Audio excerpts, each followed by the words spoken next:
हमने जो है एकोसानाइड फार्माकोलॉजी शुरू की थी। उसमें हमने पढ़ा था कि एकोसानाइड में कौन कौन आते हैं। प्रोस्टाग्लैंडिन्स आते हैं और ल्यूकोट्राइन्स आते हैं। ठीक है, ये कैसे बनते हैं प्रोस्टाग्लैंडिन और ल्यूकोट्राइन्स, ये हमने डिस्कस किया था। उसके बाद हमने प्रोस्टाग्लैंडिन सारे डिस्कस किए थे, prostaglandin I2, D2, E2, F2 और थ्रोम्बोक्सिन A2 और प्रोस्टाग्लैंडिन E1। ठीक है, ये हमने डिस्कस किए। तो अब रह जाते हैं ल्यूकोट्राइन्स। तो आज हम ल्यूकोट्राइन्स को डिस्कस करेंगे और कुछ ड्रग्स को डिस्कस करेंगे। कौन से ड्रग्स? ये एनसेड। क्योंकि जो एकोसानाइड फार्माकोलॉजी है, इसके ऊपर ड्रग्स कौन से एक्ट कर रहे हैं? एक एनसेड इनके ऊपर एक्ट कर रहा है, साइक्लोऑक्सीजिनेज एंजाइम को बंद करता है। दूसरा जो कॉक्स 1 इनहिबिटर है, कॉक्स IB, ये इनके ऊपर एक्ट करते हैं। और तीसरे ग्लूकोकॉर्टिकाइड इसके ऊपर एक्ट करते हैं, इसको इनहिबिट करते हैं। तो ग्लूकोकॉर्टिकाइड पे तो हम पूरा चैप्टर अलग से पढ़ चुके हैं। ठीक है, इस चैप्टर में हम जो है बाकी ड्रग जो है वो पढ़ेंगे। अब हम आते हैं आज जो है ल्यूकोट्राइन्स की तरफ। ठीक है, ल्यूकोट्राइन्स हमारे पास कौन कौन से हैं? ल्यूकोट्राइन B4 और ल्यूकोट्राइन A4, C4 और D4। इसमें जो हमारे पास ल्यूकोट्राइन B4 है, ये बेसिकली इन्फ्लेमेशन को मेडिएट करता है। यानी जब किसी एक जगह पे इन्फ्लेमेशन शुरू हो जाती है, लेट्स से आपके पास ये ब्लड वेसल है और ये ब्लड वेसल के करीब कोई टिश्यू है। अब इस टिश्यू के अंदर कोई बैक्टीरिया, कोई वायरस, कोई फंजाई आ गया, यानी कोई पैथोजेनिक ऑर्गेनिज्म आ गया।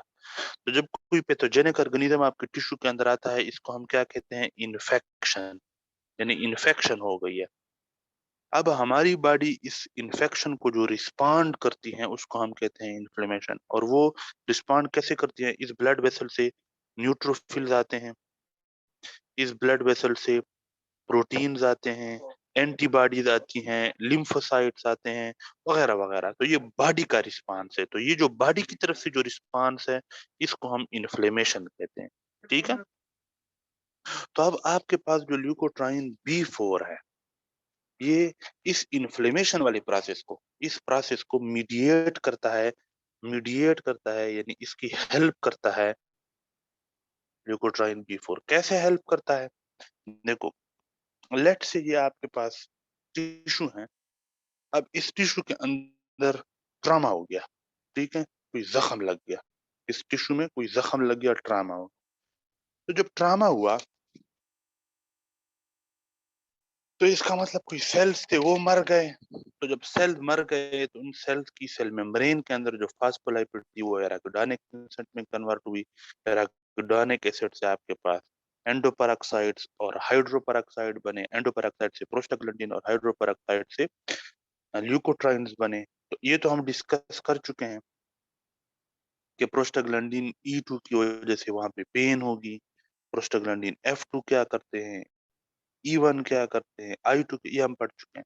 ल्यूकोट्राइन से अगर बात करें, तो जब ये ल्यूकोट्राइन B4 प्रोड्यूस होगा उस जगह पे, यहाँ पे टिश्यू के अंदर जहाँ पे ट्रामा हुआ है, यहाँ पे सेल जो है वो डैमेज हुए हैं, तो उन डैमेज सेल के सेल मेम्ब्रेन से चीजें बनी हैं। इन चीजों में एक चीज ल्यूकोट्राइन B4 है। तो ये ल्यूकोट्राइन B4 जो है, ये आएगी और इन ब्लड वेसल्स के पास आके ब्लड के अंदर जो न्यूट्रोफिल है, ये न्यूट्रोफिल जो बाहर आए हुए हैं, इनको रास्ता दिखाएगी और इनको इन्फेक्शन वाली जगह की तरफ लेके आएगी।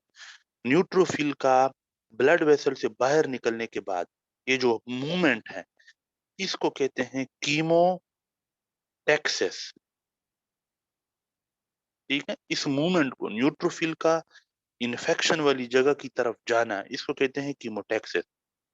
तो न्यूट्रोफिल की तो आंखें नहीं होती, कौन इनको लेके जाते हैं, कौन इनको गाइड करते हैं? ये ल्यूकोट्राइन B4। ये जाते हैं और न्यूट्रोफिल को कहते हैं कि इधर आओ, इधर आओ, इधर आओ, इस जगह पे आओ। तो हम कहेंगे कि आपके पास जो ल्यूकोट्राइन B4 है, ल्यूकोट्राइन B4 इट मीडिएट्स का क्या मतलब? Help the inflammation by acting as a chemotactant for the neutrophil. Neutrophil के लिए एक कीमोटेक्टेंट का काम करता है। कीमोटेक्टेंट वो चीज है कि जिसके जेर असर न्यूट्रोफिल कीमोटेक्सिस कर रहा है। कीमोटेक्सिस कहते हैं इस मूवमेंट को। तो ये मूवमेंट कौन करवाता है? उस चीज को जो करवा रहा है उसको हम कीमोटेक्टेंट कहते हैं। तो इस केस में ल्यूकोट्राइन B4 एक कीमोटेक्टेंट के तौर पे काम करता है, यानी न्यूट्रोफिल की कीमोटेक्सिस करवाता है। प्लस ये आपके पास जो न्यूट्रोफिल्स हैं उनको एक्टिवेट भी करता है। उनको क्या करता है? उनको एक्टिवेट भी एक्टिवेट। करता है। हाँ, तो उनको जो है ये एक्टिवेट भी करता है। अम, अब ये पीएमएन जो है ये पॉलीमार्फो जो जो सेल्स हैं, ये आपके इम्यून सिस्टम के सेल है, polymorpho nuclear leukocytes, white blood cells हैं, जैसे कि न्यूट्रोफिल हो गया। यानी इस न्यूट्रोफिल को बुलाता भी है, लेके भी जाता है इस इन्फ्लेमेशन वाली जगह पे, और वहां पे उसको एक्टिवेट भी करता है। तो ये न्यूट्रोफिल जब एक्टिवेट होते हैं तो ये फ्री रेडिकल बनाते हैं। फ्री रेडिकल की फॉर्मेशन ज्यादा हो जाती है। न्यूट्रोफिल जब एक्टिवेट होते हैं तो इनसे फ्री रेडिकल बनते हैं, और फ्री रेडिकल फिर क्या करता है? इर्द गिर्द के सेल्स को डैमेज करता है। ठीक है, इर्द गिर्द के सेल क्या होते हैं? डैमेज होते हैं।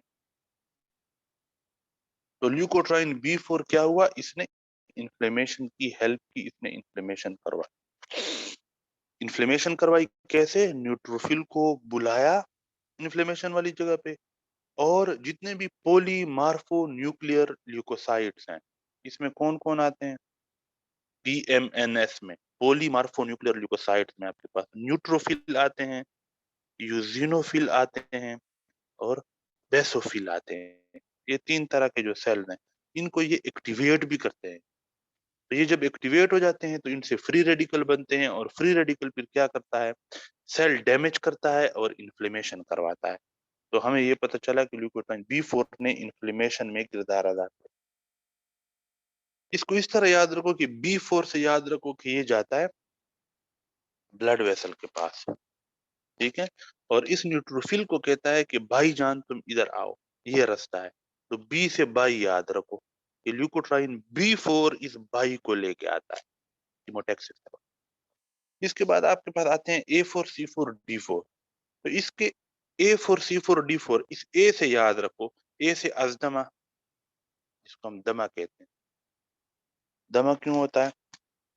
ये आपके पास लंग्स है, ये ब्रोंकाई है, ये लंग्स है। ठीक है, तो ये जो ब्रोंकाई है, ये ब्रोंकाई, यहाँ पे ल्यूकोट्राइन A4 या C4 या D4 ये प्रोड्यूस होते हैं, और ये इस ब्रोंकाई की क्या करवाते हैं?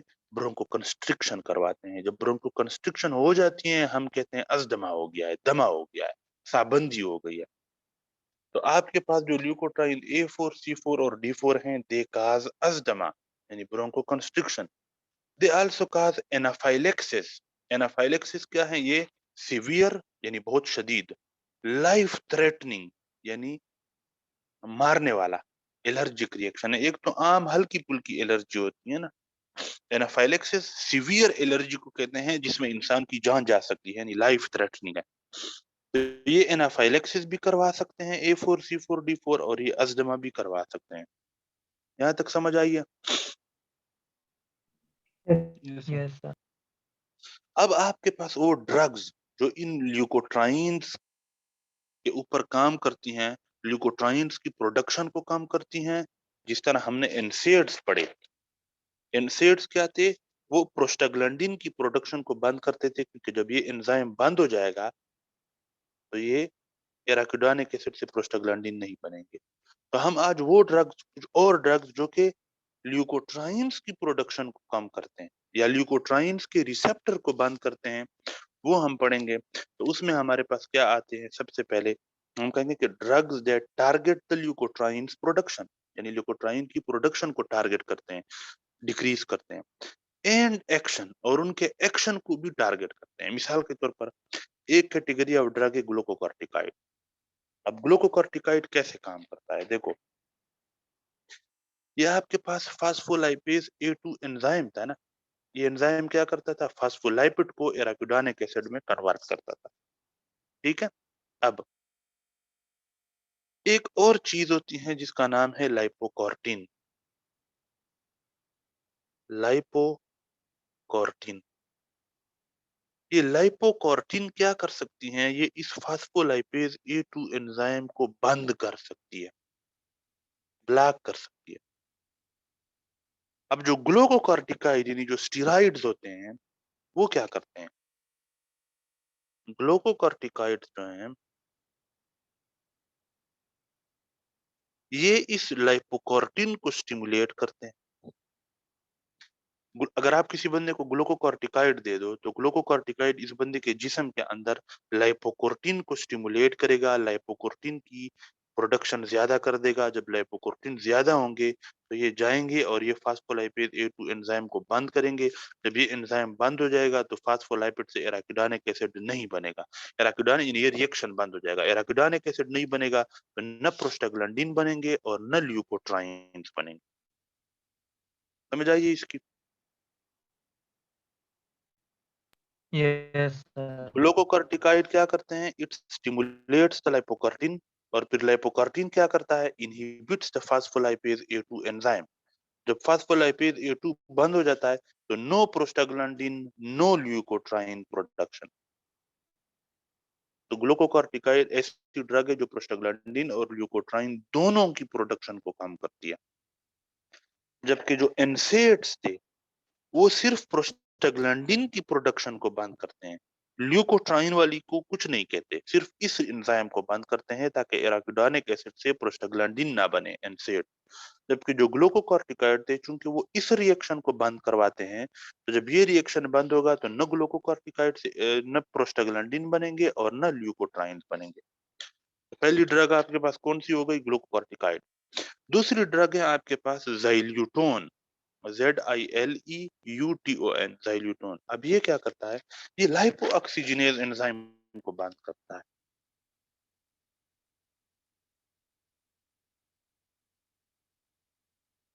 ये इस एंजाइम को बंद करता है। तो जब लाइपो ऑक्सीजनेज एंजाइम बंद हो जाएगा, तो एराकिडोनिक एसिड से हाइड्रोपेरोक्साइड प्रोड्यूस नहीं होंगी, हाइड्रोपेरोक्साइड प्रोड्यूस नहीं होंगी, तो ल्यूकोट्राइन प्रोड्यूस नहीं होंगी। यानी यहाँ पे इस रोड को बंद करता है। तो ज़ाइल्यूटोन क्या काम करता है? It inhibits the lipo oxygenase enzyme. तो जब लाइपोऑक्सीजनेज बंद हो जाएगा, तो ल्यूकोट्राइन्स, LTS का मतलब ल्यूकोट्राइन्स, ये डिक्रीज हो जाएंगे, इनकी प्रोडक्शन कम हो जाएगी। That's why it is used in the treatment of asthma. यही वजह है कि ग्लूकोकॉर्टिकॉइड को भी हम अस्थमा के ट्रीटमेंट में यूज करते हैं, क्योंकि अगर आप किसी बंदे को ग्लूकोकॉर्टिकॉइड दे दो, तो क्या ल्यूकोट्राइन प्रोड्यूस होंगे? No, नहीं होंगे ना। no, sir.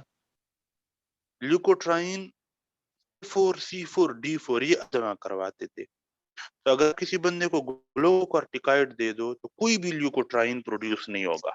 A4, C4, D4 भी प्रोड्यूस नहीं होंगे। ये नहीं प्रोड्यूस होंगे, तो अस्थमा का अटैक ठीक हो जाएगा। इसलिए ग्लूकोकॉर्टिकॉइड को हम अस्थमा के ट्रीटमेंट में यूज करते हैं। इसके अलावा ज़ाइल्यूटोन को भी हम अस्थमा के ट्रीटमेंट में यूज करते हैं, क्योंकि ज़ाइल्यूटोन भी क्या करता है? ये भी ल्यूकोट्राइन की प्रोडक्शन को कम कर देता है। ग्लूकोकॉर्टिकॉइड जो थे, ये प्रोस्टाग्लैंडिन और ल्यूकोट्राइन दोनों की प्रोडक्शन को कम करते थे, जबकि ज़ाइल्यूटोन जो है, ये सिर्फ ल्यूकोट्राइन की प्रोडक्शन में कम करेगा। कोई ल्यूकोट्राइन प्रोड्यूस नहीं होगा, यानी leukotriene A4, C4, D4 produce नहीं होंगे, तो अस्थमा जो है वो कम हो जाएगा। तो इसलिए that's why it is also used in the treatment of asthma. इसके बाद आते हैं कास्ट फैमिली, लो कास्ट फैमिली। लो कास्ट, जिनके नाम में लो कास्ट आता है, जैसे मोंटिलो कास्ट, ज़फिर लो कास्ट, जिनके नाम में लो कास्ट आता है, ये वो ड्रग हैं जो ल्यूकोट्राइन्स के रिसेप्टर को बंद करती हैं। मिसाल के तौर पर ये देखो, लेट्स से मैं दोबारा से इसको बड़ा करके बना देता हूँ। लेट्स सपोज ये एक ब्रोंकाई है, ठीक है। अब इस ब्रोंकाई के ऊपर क्या होते हैं? ल्यूकोट्राइन्स के रिसेप्टर होते हैं, A4, C4, D4 के रिसेप्टर। तो ल्यूकोट्राइन A4, C4 और D4 वगैरह जो है, ये आते हैं और अपने इन रिसेप्टर्स के ऊपर बैठते हैं। जब ये अपने रिसेप्टर के ऊपर बैठ जाते हैं, तो ब्रोंकाई की ब्रोंको कंस्ट्रिक्शन हो जाती है। इस तरह होता है ना, जिसको हम कहते हैं कि बंदे को दमा हो गया। तो अगर हम इस बंदे को लो कास्ट फैमिली के ड्रग्स दे दें, जैसे मोन्टिलो कास्ट हो गया, तो मोन्टिलो कास्ट वगैरह क्या करते हैं, ये ल्यूकोट्राइन्स के रिसेप्टर को ब्लॉक कर देते हैं। यानी जैसे ये ल्यूकोट्राइन का रिसेप्टर है ना, इसको ये लोग ब्लॉक कर देते हैं। तो जब ल्यूकोट्राइन का रिसेप्टर ब्लॉक हो जाएगा तो ल्यूकोट्राइन A4, G4, D4 ये अपने इस रिसेप्टर के ऊपर नहीं बैठ सकेंगे तो ब्रोंको कंस्ट्रिक्शन नहीं करवा सकेंगे। इसलिए हम प्रोफाइलेक्सिस ऑफ अस्थमा, यानी एक बंदा है ना, उसको अस्थमा के अटैक होते हैं, अगर आप चाहते हो कि इसको अस्थमा के अटैक ना हो, अस्थमा के अटैक से बचने के लिए, प्रोफाइलेक्सिस के लिए आप क्या यूज कर सकते हो, ल्यूकोट्राइन रिसेप्टर ब्लॉकर्स, जो कि कौन है, मोन्टिलोकास्ट, ज़फिरलोकास्ट और जितने भी लोकास्ट ड्रग्स हैं। तो हमने क्या पढ़ा कि जो ज़फिरलोकास्ट और बाकी लोकास्ट हैं, दे एंटागोनिस्ट यानी blocker, they are the antagonist यानी blocker of the leukotriene receptor, that's why they are used in the treatment of asthma, नहीं प्रोफाइलेक्सिस ऑफ अस्थमा, ताकि एक बंदे को अस्थमा ना हो, इसे बचाने के लिए आप इसको यूज कर सकते हो। समझ आइए? Yes. Yes sir. तो ये आपके पास जो है ल्यूकोट्राइन्स थे और इसके ऊपर हमने जो है डिटेल में बात की। अब हम जरा बात करते हैं एनसेड्स के ऊपर, इसको आज जरा हम डिटेल में पढ़ते हैं, क्योंकि देखो हम ये जो आपके पास ये ड्रग्स हैं, ये ड्रग, ये ज़फिरलोकास्ट और बाकी लोकास्ट और ज़ाइल्यूटोन, ये हम अस्थमा की ट्रीटमेंट में हम पढ़ेंगे। इन ड्रग्स को हम डिटेल में पढ़ेंगे जब हम अस्थमा की ट्रीटमेंट पे बात करेंगे। ग्लूकोकॉर्टिकॉइड पे हम ऑलरेडी डिटेल में बात कर चुके हैं, पूरा चैप्टर कर चुके हैं, यानी कि ग्लूकोकॉर्टिकॉइड पे हम डिटेल में पूरा चैप्टर कर चुके हैं। ज़ाइल्यूटोन पे हम अस्थमा की ट्रीटमेंट वाले चैप्टर में बात करेंगे, और जो ल्यूकोट्राइन के रिसेप्टर को ब्लॉक करते हैं मोन्टिलोकास्ट, ज़फिरलोकास्ट, उसपे भी हम अस्थमा की ट्रीटमेंट वाले चैप्टर में बात करेंगे। तो इस चैप्टर में हम एनसेड्स पे डिटेल में बात करेंगे, और ये जो साइक्लोऑक्सीजिनेज 1 इनहिबिटर, ये जो कॉक्स आई भी हैं, इस पर भी हम बात करेंगे। उससे पहले आप लोगों को एक और चीज का पता होना चाहिए कि आपके पास दो एंजाइम है, साइक्लोऑक्सीजिनेज 1 यानी कॉक्स 1 और कॉक्स 2। इन दोनों में क्या फर्क है, इन दोनों में एक हल्का सा फर्क है, और वो हल्का सा फर्क कौन सा है, वो हल्का सा फर्क ये है कि आपके पास जो साइक्लोऑक्सीजिनेज एंजाइम होता है, साइक्लोऑक्सीजिनेज 1 एंजाइम है। हेलो, आवाज आ रही है मेरी? यस आ सर। रही है सर।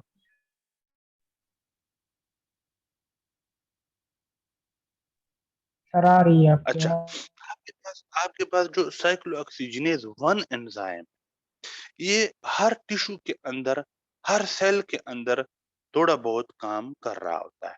साइक्लोऑक्सीजिनेज 1 जो है एक्टिव यानी प्रेजेंट यानी active in most of the cells, most of cells, ठीक है। ये एक्टिव होता है आपके अक्सर जो है, आपके जो सेल्स हैं उनमें ये एक्टिव होता है। सर आपकी बेटी। साइक्लोऑक्सीजिनेज एंजाइम, साइक्लोऑक्सीजिनेज एंजाइम जो साइक्लोऑक्सीजिनेज 1 है, ये एक्टिव होता है तकरीबन सारे सेल्स में, क्योंकि सारे सेल्स को थोड़ी मिकदार में प्रोस्टाग्लैंडिन्स की जरूरत होती है फॉर नॉर्मल एक्टिविटीज। तो वो नॉर्मल एक्टिविटीज के लिए कौन कौन सा एंजाइम एक्टिव होता है, साइक्लोऑक्सीजिनेज 1। ये एराकिडोनिक एसिड को एंडोपेरोक्साइड में कन्वर्ट करता है, और फिर एंडोपेरोक्साइड से ये प्रोस्टाग्लैंडिन बनते हैं। जबकि जो साइक्लोऑक्सीजिनेज 2 एंजाइम है, ये सारे सेल्स में एक्टिव नहीं होता, ये एक्टिव होता है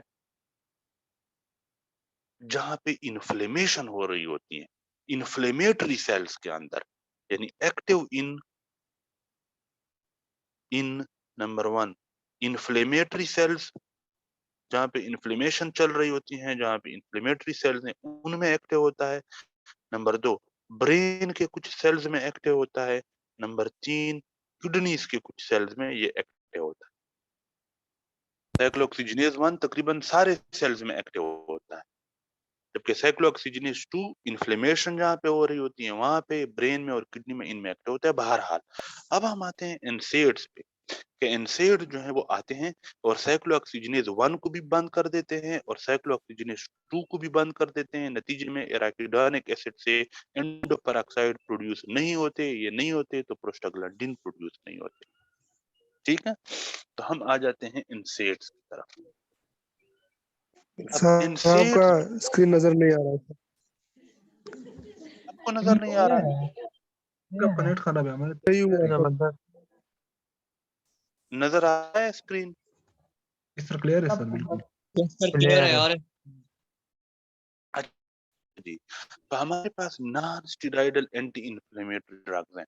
why they are called non steroidal anti inflammatory drugs? क्योंकि हमने पढ़ा यहाँ पे कि ये जो प्रोस्टाग्लैंडिन्स हैं और ल्यूकोट्राइन्स हैं ये इन्फ्लेमेशन करवाते हैं, हमने ये पढ़ा। अब इनकी प्रोडक्शन और सिंथेसिस को दो चीजें बंद करती हैं मेन। एक आपके पास ग्लूकोकॉर्टिकॉइड हो गए, तो ग्लूकोकॉर्टिकॉइड भी क्या है? एंटी इन्फ्लेमेटरी है। क्योंकि अगर आप किसी बंदे को ग्लूकोकॉर्टिकॉइड दोगे तो न प्रोस्टाग्लैंडिन बनेंगे न ल्यूकोट्राइन बनेंगे, इन्फ्लेमेशन नहीं चलेगी। तो ग्लूकोकॉर्टिकॉइड क्या हो गए? एंटी इन्फ्लेमेटरी हो गए। उसी तरह ये ड्रग्स जो हैं ये भी एंटी इन्फ्लेमेटरी हैं कि ये साइक्लोऑक्सीजिनेज और 1 और 2 को बंद करते हैं, लेकिन ये स्टेरॉइड नहीं है, यानी ग्लूकोकॉर्टिकॉइड से अलग टाइप की दवाइयां हैं ये। इसलिए हम इनको non steroidal anti inflammatory drug कहते हैं, क्योंकि स्टेरॉइड भी एंटी इन्फ्लेमेटरी होते हैं। स्टेरॉइड जो है ग्लूकोकॉर्टिकॉइड वो भी एंटी इन्फ्लेमेटरी हैं और ये ड्रग्स भी एंटी इन्फ्लेमेटरी हैं, लेकिन फर्क ये हुआ कि ये non steroidal anti inflammatory drugs हैं। तो हम कहेंगे कि मोस्ट एनसेड्स आर नॉन। अच्छा, एक तो हो गई ये बात कि why they are called non steroidal anti inflammatory drug, इस पे हमने बात कर दी। अब हमारे पास अक्सर जो एनसेड्स हैं वो नॉन सेलेक्टिव इनहिबिटर्स हैं, कॉक्स 1 और COX 2। COX mean cyclooxygenase. Cyclooxygenase 1 और साइक्लोऑक्सीजिनेज 2 दोनों को बंद करते हैं, यानी बोथ साइक्लोऑक्सीजिनेज 1 एंड 2 इसको इनहिबिट करते हैं। नॉन सेलेक्टिव, ये नहीं देखते कि ये साइक्लोऑक्सीजिनेज 1 को मैं बंद कर रहा हूँ या साइक्लोऑक्सीजिनेज 2 को मैं बंद कर रहा हूँ, दोनों को बंद करते हैं। इसको कहते हैं नॉन सेलेक्टिव इनहिबिशन। तो जब ये बंद हो जाएगा तो they decrease the formation of prostaglandins, लेकिन ल्यूकोट्राइन प्रोडक्शन कैन इंक्रीज। वजह क्या है? क्योंकि अगर आप साइक्लोऑक्सीजिनेज एंजाइम को बंद कर दो तो ये जो एराकिडोनिक एसिड बना है, पहले तो इस तरह होता था कि थोड़ा एराकिडोनिक एसिड इधर से इससे प्रोस्टाग्लैंडिन बन जाते थे, थोड़े एराकिडोनिक एसिड से ल्यूकोट्राइन्स बन जाते थे। लेकिन अगर आप इस रोड को बंद कर दो, किसी बंदे को एनसेड्स दे दो और वो साइक्लोऑक्सीजिनेज को बंद कर दे, तो अब जो है सारे का सारा एराकिडोनिक एसिड कन्वर्ट होगा किसमें? ल्यूकोट्राइन्स में। तो हम कहेंगे कि अगर हम किसी बंदे को एनसेड दें तो प्रोस्टाग्लैंडिन्स की प्रोडक्शन तो कम हो जाएगी, लेकिन हो सकता है कि ल्यूकोट्राइन्स की प्रोडक्शन ज्यादा हो जाए, क्योंकि ये रोड तो खुली है। तो thus they decrease the formation of prostaglandins and thromboxane, but leukotriene production can increase. अब देखो, ये जो ल्यूकोट्राइन्स थे इसमें ये जो ल्यूकोट्राइन A4, C4 और D4 है, ये क्या करवाते थे? अस्थमा और एनाफाइलेक्सिस करवाते थे। ए से अस्थमा, ए से एनाफाइलेक्सिस। इसलिए जिन लोगों को अस्थमा की बीमारी हो उन लोगों में एनसेड्स बड़े एहतियात से इस्तेमाल करने चाहिए, क्योंकि अगर आप एनसेड इस्तेमाल करोगे तो वो इस एंजाइम को बंद कर देगा, तो एराकिडोनिक एसिड सारे का सारा ल्यूकोट्राइन में कन्वर्ट होगा, तो ल्यूकोट्राइन A4, C4, D4 ज्यादा बनेंगे, वो ज्यादा बनेंगे तो अस्थमा मजीद ज्यादा हो जाएगा। तो दे शुड बी अवॉइडेड, यानी बड़े तरीके से इस्तेमाल करने चाहिए इन पेशेंट विद अस्थमा। इसकी समझ आई आप लोगों को या नहीं आई?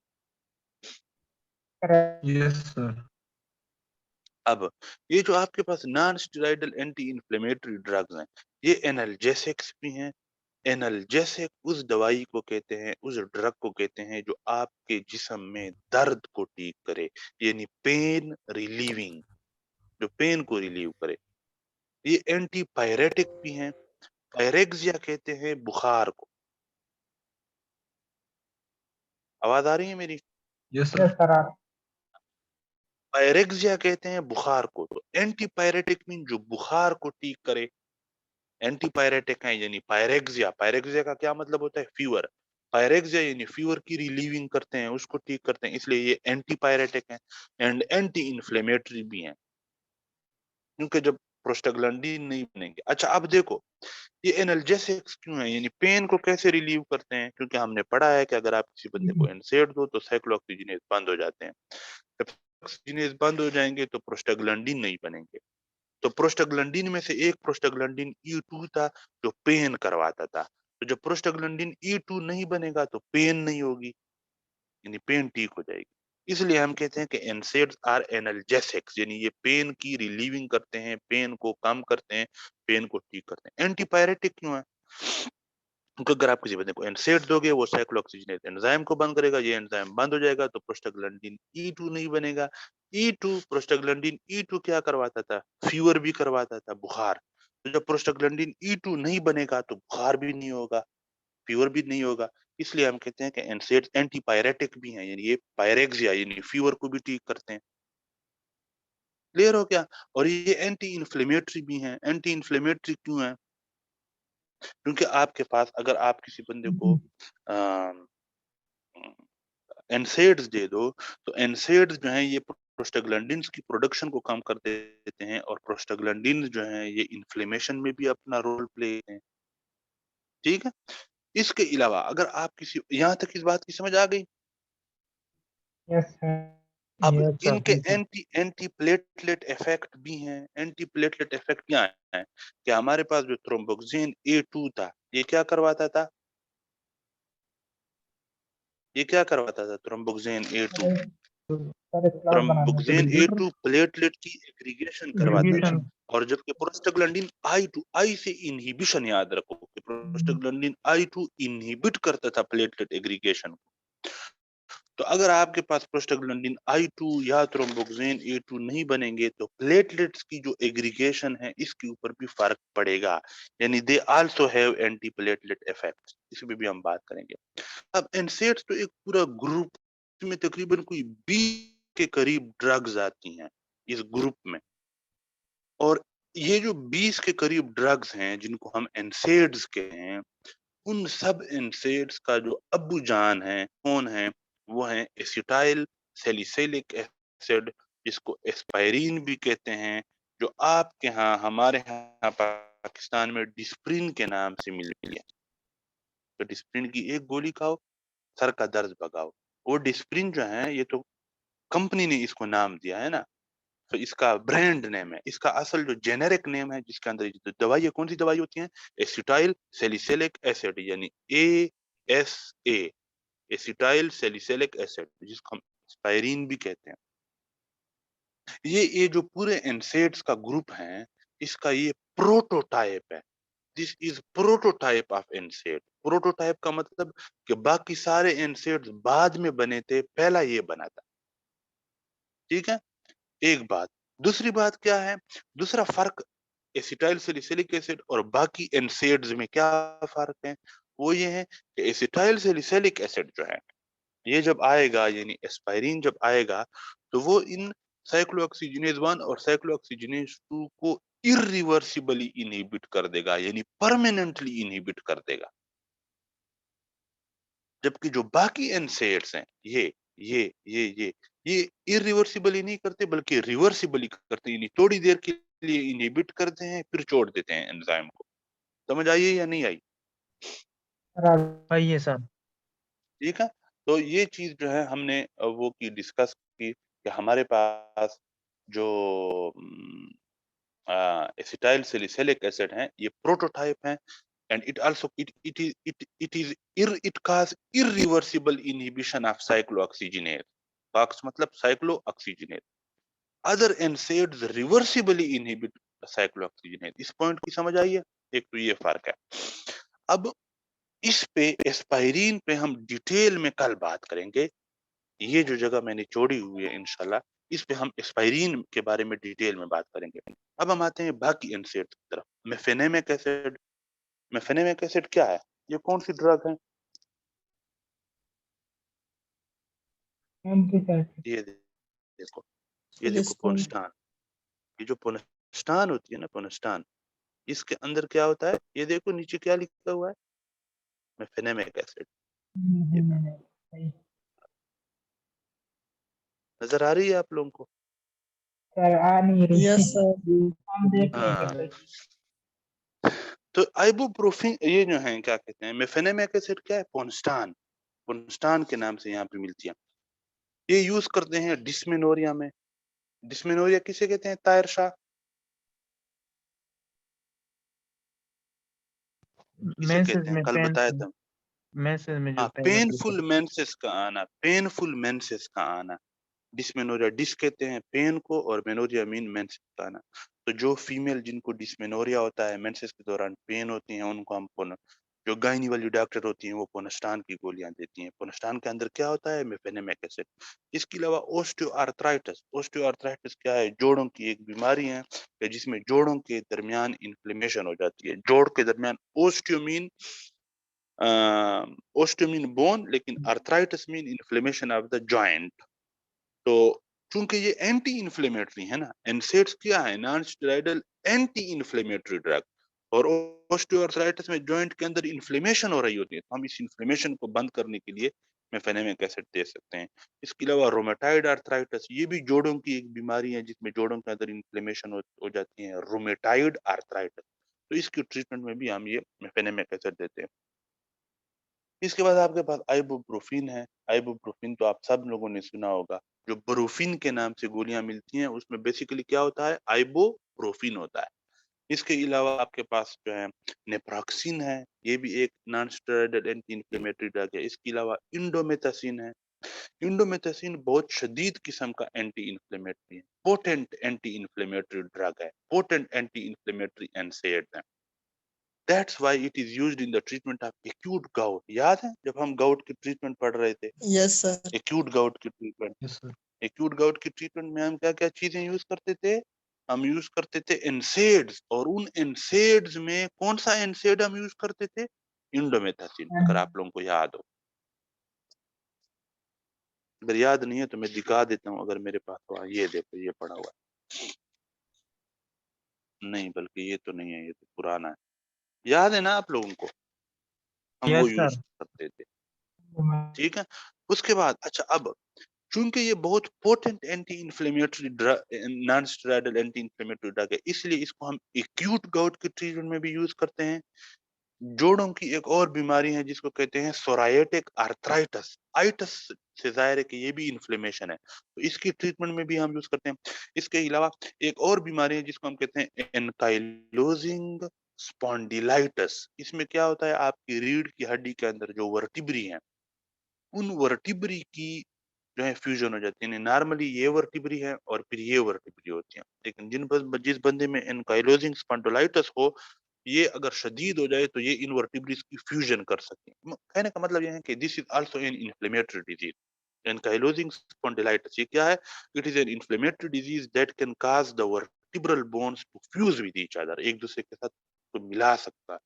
तो इस एनकाइलोजिंग स्पॉन्डिलाइटिस की ट्रीटमेंट में भी हम इंडोमेथासिन यूज कर सकते हैं, और ये बहुत इफेक्टिव है, वेरी इफेक्टिव है। अच्छा, अब ये हैं तो पोटेंट एंटी इंफ्लेमेटरी ड्रग, शदीद किस्म का एंटी इंफ्लेमेटरी असर है इसका, लेकिन इसके कुछ साइड इफेक्ट्स भी हैं, और वो क्या है, हम कहेंगे कि it has more CNS side effects, central nervous system के ऊपर इसका असर होता है। यही वजह है कि जिन लोगों को इपाइलेप्सी की बीमारी हो, मिर्गी की बीमारी, उन लोगों को हम क्या कहते हैं, इपाइलेप्टिक्स। साइकेट्रिक्स, साइकेट्रिक्स मीन वो लोग जिनको नफ्सियाती बीमारियां, एंड ड्राइवर जो लोग ड्राइविंग करते हैं, उनमें हम कोशिश करते हैं कि इंडोमेथासिन यूज ना करें, क्योंकि ये हेडेक करवा सकता है, सर में दर्द करवा सकता है। आपने इंडोमेथासिन खाई होगी, सर में आपका दर्द हो रहा होगा, ये कंफ्यूजन करवा सकता है कि आप कंफ्यूज होंगे, आपका दिमाग सही काम नहीं करेगा, और ये हेलुसिनेशंस करवा सकता है। हेलुसिनेशन किसे कहते हैं, कि आप जा रहे हो, आपको ऐसा महसूस होता है कि कोई चीज आपको नजर आई है, लेकिन असल में वो कोई चीज होती नहीं है। तो आप खुद सोचो, अगर ड्राइवर गाड़ी चला रहा है और उसको आपने इंडोमेथासिन दी हुई है, और गाड़ी चलाते चलाते ड्राइवर को हेलुसिनेशन हो गई कि रोड के ऊपर कोई बंदा जा रहा है, या कोई बिल्ली जा रही है, या कोई जानवर जा रहा है, जबकि होता कुछ भी नहीं है। और ये ड्राइवर मोड़ काटेगा और गाड़ी जो है वो गिर जाएगी। तो इसलिए ड्राइवरों को भी हम ये नहीं देते क्योंकि ये हेलुसिनेशंस करवा सकता है। समझ आ रही है या जा रही है? आ रही है सर। ठीक है। इसके बाद आपके पास आते हैं पायरॉक्सिकेम। पायरॉक्सिकेम जो है ये भी पोटेंट एंटी इन्फ्लेमेटरी है, यानी it is equal anti inflammatory as indomethacin. Indomethacin की तरह का एंटी इन्फ्लेमेटरी इफेक्ट है इसका भी, but it has no CNS side effect. इसके जो इंडोमेथासिन के जो सीएनएस वाले साइड इफेक्ट है, हेडेक, कंफ्यूजन और हेलुसिनेशन, पैराक्सिकेम में ये चीजें नहीं होती। इसके बाद डिक्लोफेनेक आती हैं, तो आप लोगों ने बहुत देखा होगा, वोरिन के नाम से जो मिलती हैं, डिक्लोरान के नाम से, केफ्लाम के नाम से, बेफ्लाम के नाम से, ये सारी क्या होती है? ये डिक्लोफेनेक है। अब डिक्लोफेनेक की एक खास बात है, और वो खास बात क्या है? हम कहेंगे कि it gets concentrated in the joint, gets sir 1 minute होता है। कंसंट्रेटेड। हाँ 1 मिनट रहता है। जी, इन साइनावियल फ्लूइड। बस ये आखिरी बात, फिर इसको हम मजीद कल पढ़ें। साइनावियल फ्लूइड, इसलिए it is used in, it is, चलो इस पे इंशाल्लाह हम मजीद बात जो है वो कल करेंगे। कल हम इस चैप्टर को खत्म करेंगे। ठीक है, आज इतना ही काफी है।